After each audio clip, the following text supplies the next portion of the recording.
Well, good evening, everybody, and welcome to Unity of Vancouver and our special presentation this evening based on the best-selling book by Gregg Braden, The Divine Matrix.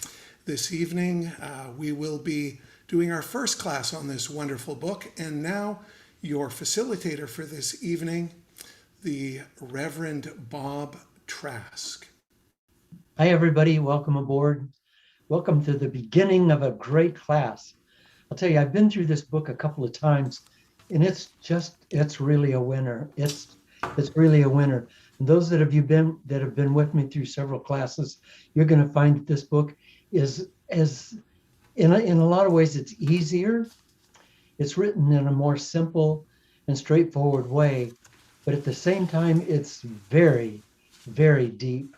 So we're going to have to get out on the edge of our mental seats a little bit on this one. So how can we learn? How can we learn from this course? You're going to have a chapter to read each week. And some of these chapters are a little long, but hang in. That's why it's an 8-week course. I want you to, and I hope you want this too. I want you to really learn what Gregg Braden has to say to us. He spent a lot of time studying and learning and doing scientific research, and the stuff that he brings us is earth-shaking and mind-breaking. It's just beautiful stuff. But if you read a chapter, or if you read a paragraph, or you read a sentence and you say, well, I don't quite get that, don't just go on. Go back and read it again until you get it. Because this is the way we learn, and this is the way we move to the next highest step. And when I'm speaking, if you want to say something, use your chat window. Just go to the chat window and hit or not the chat window, but the response window, and just hit the hand, and the hand will go up, and Randy will see it and call on you. So it's as easy as that. Okay, let's start tonight with a meditation, shall we? Let's put our feet flat on the floor and just get into a very comfortable position. Let me get the bottom of my back up against the back of my chair so I'm not slouching. Close my eyes. Take a deep breath in through my nose. Hold it for 2 or 3 seconds. Let it out by just relaxing my body and letting the breath fall away.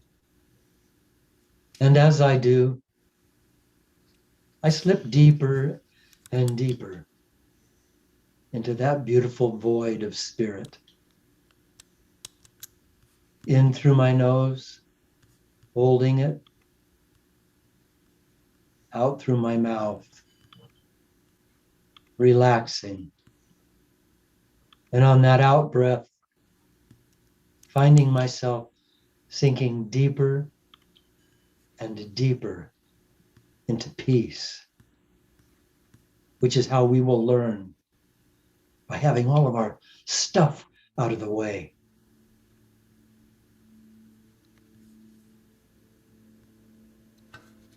In peace. In peace.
There are loved ones and angels moving around you now,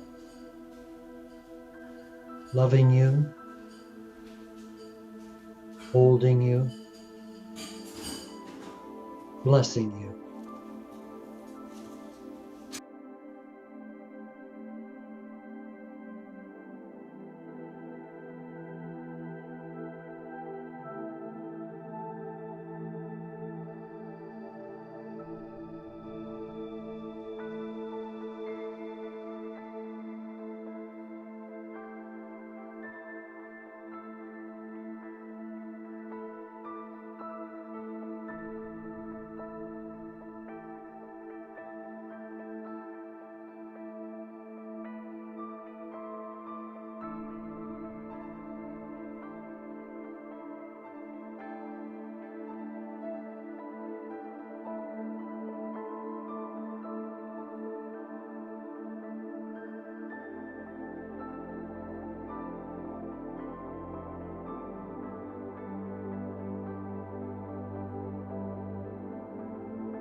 They have never left you. They are here. Right now, they're right here, loving you. All of them. Surrounding you and filling you and protecting you.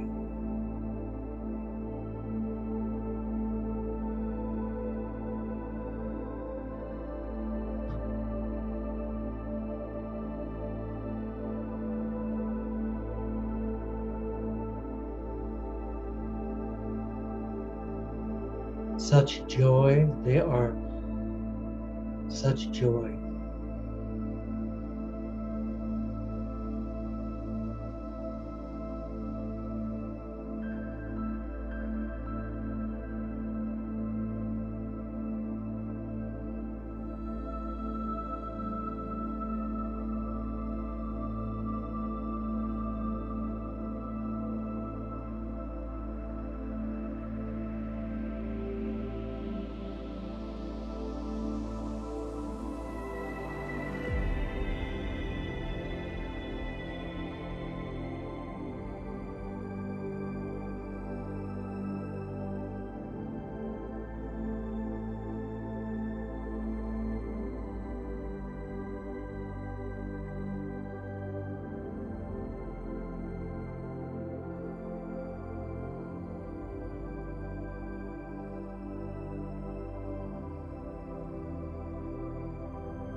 Stay focused on that beautiful energy around you. Is filled with the spirits of your loved ones. And you allow your own spirit to move out of your body around you and dance with them.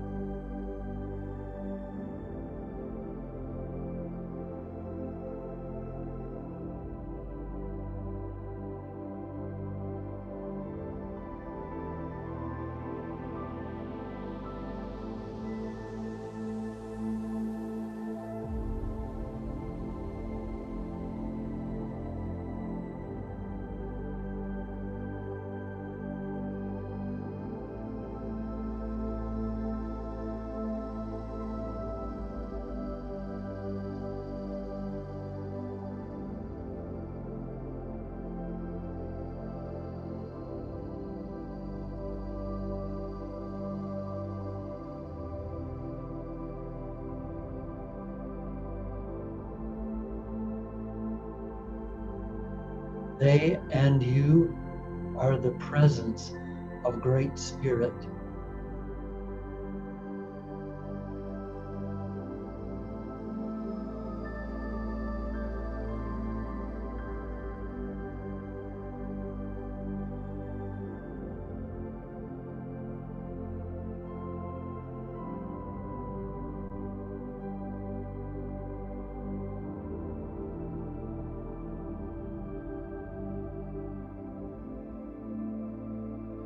They and you are the divine matrix.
So in about 60 seconds, the music will stop. And at that time, bring this beautiful self that you are back to this, back to the training room.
Welcome back.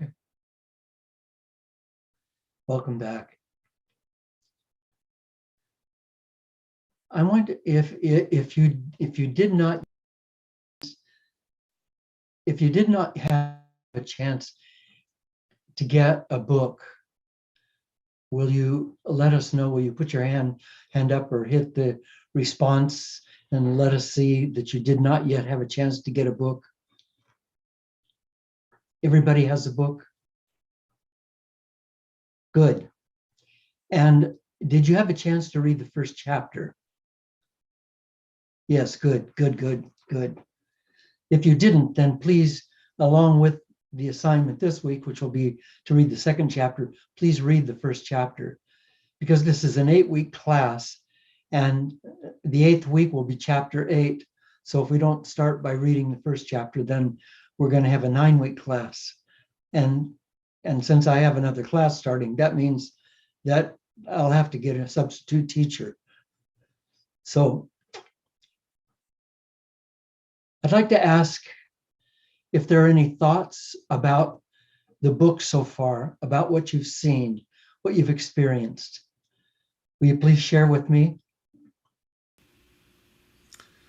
To share with Bob, simply click on the reactions icon at the bottom of your screen and click on raise hand.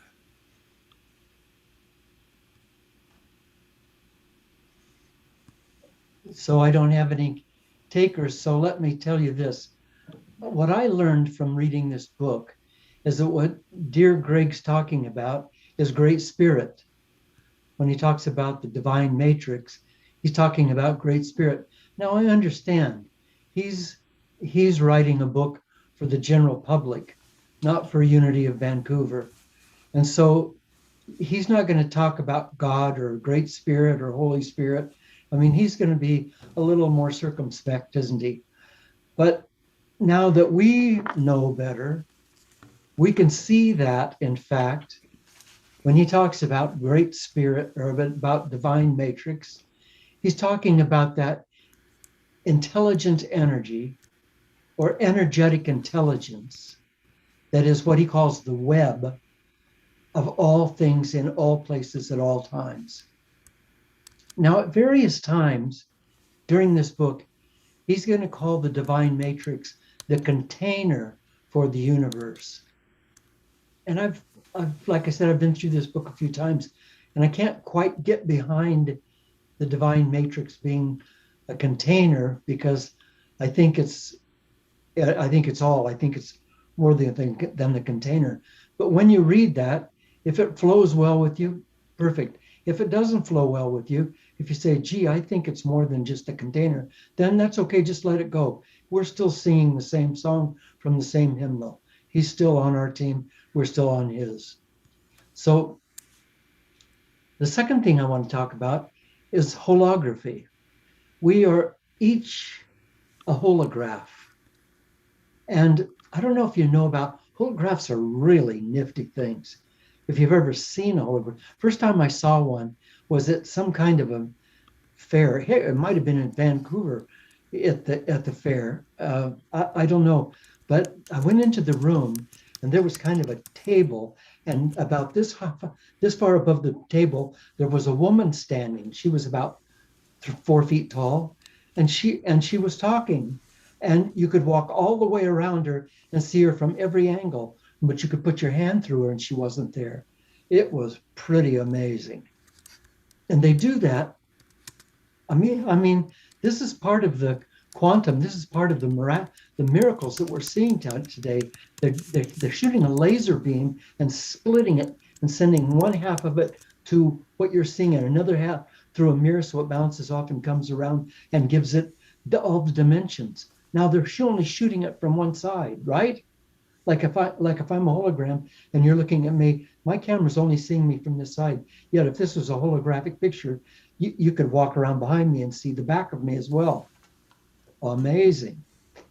But the thing about holograms that I want to talk about here is that a really unique and miraculous thing about holography and holograms is that the smallest part of anything contains the whole of everything.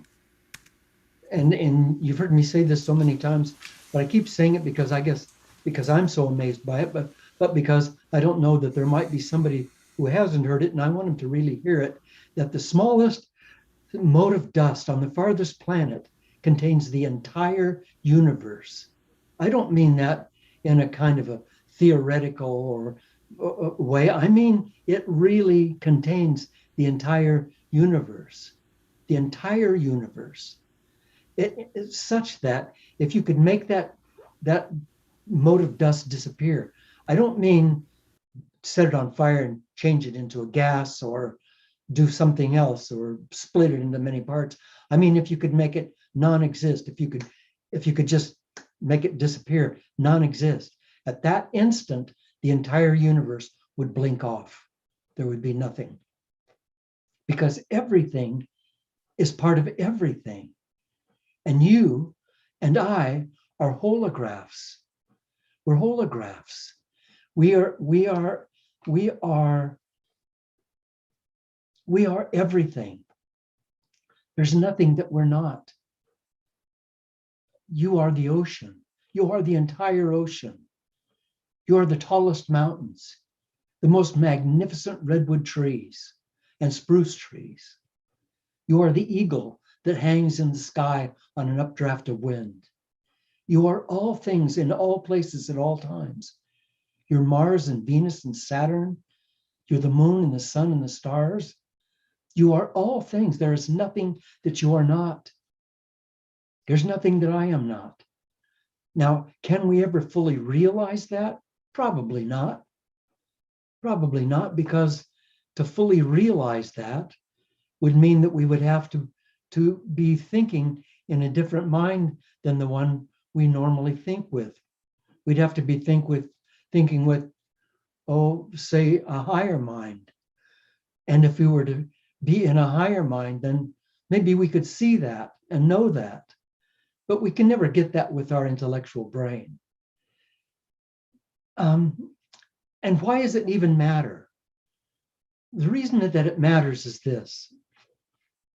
We become really busy with our lives. We really become busy with our problems, with our schedules, with a phone call that we have to make or answer, with a letter or a card that we have to mail, or weeds that we have to pull, or a lawn we have to mow, or plants we have to water, or dishes we have to do, or meals we have to cook, or beds we have to make, or laundry we have to do. We are busy, busy, busy, busy, busy with all these things, and they're just things. Meanwhile, we are these incarnations, these little physical incarnations of the entire universe. And now when I say the entire universe, I'm not talking about the stars. I'm not talking about the moon and the mountains and the sea. Now when I say the entire universe, I'm talking about the invisible universe. Great Spirit, Holy Spirit, the divine matrix, the great invisible web, the great intelligent energy, the great energetic intelligence that is the creator of all things. And mind you, when I say creator of all things, I'm not talking about that guy that it says in the Bible, he created the world in 6 days and on the seventh day he rested. I'm not talking about that. I'm talking about the creator is creating right now. Trillions of cells are being shed from your body right now, right now. New cells are replacing them. There's a replication going on all the time. You have blood vessels through which your heart's pumping 20,000 gallons of blood a day. Do you know how long that is? It's pumping that blood through so many blood vessels that if you took them all out and tied them end to end, now think of this, if you took all the blood vessels from your body and put them end to end, they would go around the world 4 times. They would go around the world from your body. That's not possible. Not by physical standards. It's not possible. It's not possible for you to have more synaptic connections in your brain than are in 1,500 Milky Way galaxies. That's not possible. But it is true. And it's true because we are the outpouring of spirit. And all that around us is the outpouring of spirit. And when we can be in that higher mind, when we can know who we are as eternal spiritual beings, temporarily inhabiting these bodies, when we can know that, not think it, not suggest it, not affirm it, but know it, when we can know that, then we live in a completely new way. We live in joy. And these bodies, this life, this wonderful, incredible, magnificent life, we live in this paradise called the Pacific Northwest, for those of you who are not here, or wherever you are, I'm sure that's paradise too. But we live as a pen that you write on the page with. As Holy Spirit, we reach out and we have this individual that we call you, and you live a life being directed and guided by the love and the power and the energy and the incredible wisdom of Holy Spirit. And all of that is part of the divine matrix. All of that is part of the great web of understanding, of knowing, and of knowledge. And we communicate to the divine matrix, don't we? How do we communicate? As I said on Sunday, we communicate by our emotions. We send a message to the divine matrix from our emotions, and the divine matrix answers us with events in our lives. So if I hear myself tending to be a complainer, and I'm complaining about this and complaining about that and complaining about somebody, how are my emotions doing right then? Not too good. And if I'm feeling angry or resentful that somebody did something, how are my emotions doing? See, I'm going to get the divine matrix, and we'll read this in this book later on, is like a mirror. It's going to mirror back to me that which I reflect to it. So what I send to it, it'll send back to me. And this is what we mean and have been meaning for the last 50 years when we say you create your own reality. You create your own reality. And I know that as you're watching me right now, you're wondering if I'm going to knock this plant over, aren't you? No, this plant's my buddy. It's just nodding in agreement when I make a statement. So in a minute, we're going to go into breakout rooms, but I want to talk to you about the breakout rooms, because your question is going to be, who or what do you believe God is? And I want to talk to you for just a minute about that. Almost all of us were raised calling God him, he this, and him, and he and him. And I think if I were a woman, I would be a little ticked off at that. Like, what made God be a man? Why is it so special that God's a man? Well, because Father Abraham, who invented this whole religion thing, was head of a patriarchal society. And so obviously the great master, the great authority was him, that was the father. And so we grew up thinking of this guy and looking at the Sistine Chapel paintings and the holy cards and all that stuff, and seeing this guy in a robe and the long hair and the beard, and he looked like an older Jesus, and Jesus was this white guy with long hair and a beard, who incidentally was a Pakistani or Israeli, and he had dark skin and black hair and probably a rather large nose. And it wasn't at all this blue-eyed angel that we see in all these pictures. And so we come to realize eventually, if we're going to get where we need to go in this life spiritually, that God is not a guy in the sky. God's not a guy in the sky. That's so small. That is such a tiny God the Father. That's such a tiny image of God. Holy Spirit is all things in all universes, in all times, in all spaces, in all energies, in all loves, in all songs, in all tears, in all lives lived forever and ever. And all of us are inside of and part of that great, powerful, loving presence as that great, powerful, loving presence. But I want to know in your breakout rooms how you get to that place in your mind. How do you get to that place past all of your belief systems? So who or what do you believe God is? Or who or what have you believed God is or was? And if you now see God not in that way, but as the divine presence, if that's who you see now, how did you get there?